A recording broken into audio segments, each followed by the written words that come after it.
repeat after me. I, George Walker Bush, do solemnly When George W. Bush took office in 2000, he brought with him Vice President Dick Cheney, Secretary of Defense Donald Rumsfeld, and Deputy Secretary for Defense Paul Wolfowitz, all of whom had served together previously in the administrations of Ronald Reagan and George H.W. Bush. Paul Wolfowitz, in particular, had long been recognized as the intellectual force behind a radical neoconservative fringe of the Republican Party.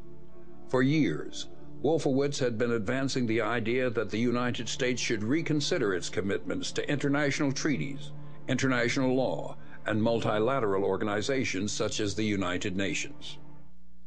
A radical plan for American military domination first surfaced during the administration of George H.W. Bush.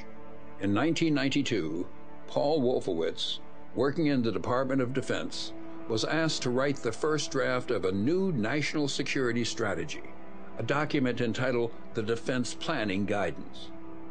The most controversial elements of what would later come to be known as the Wolfowitz Doctrine were that the United States should dramatically increase defense spending, that it should be willing to take preemptive military action, and that it should be willing to use military force unilaterally, with or without allies.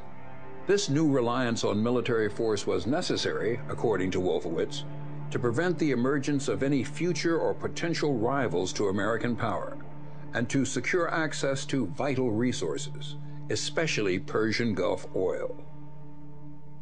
Out of power during the Clinton presidency, Wolfowitz and his colleagues affiliated themselves with a number of influential conservative think tanks. In 2000, they would craft yet another proposed national security strategy, this one published by a right-wing think tank calling itself the Project for the New American Century. At its core, the document revived the Wolfowitz Doctrine. It called on the United States to increase the military budget by up to $100 billion,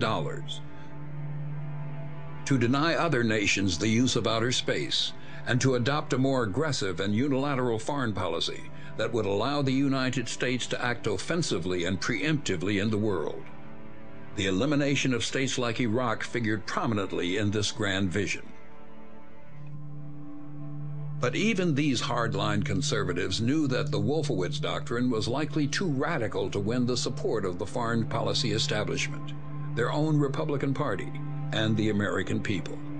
In their defining document, written in September of 2000, a full year before 9/11, they acknowledged that the process of transformation, even if it brings revolutionary change, is likely to be a long one, absent, in their own chilling words, some catastrophic and catalyzing event, like a new Pearl Harbor. 1 year later, that event would arrive.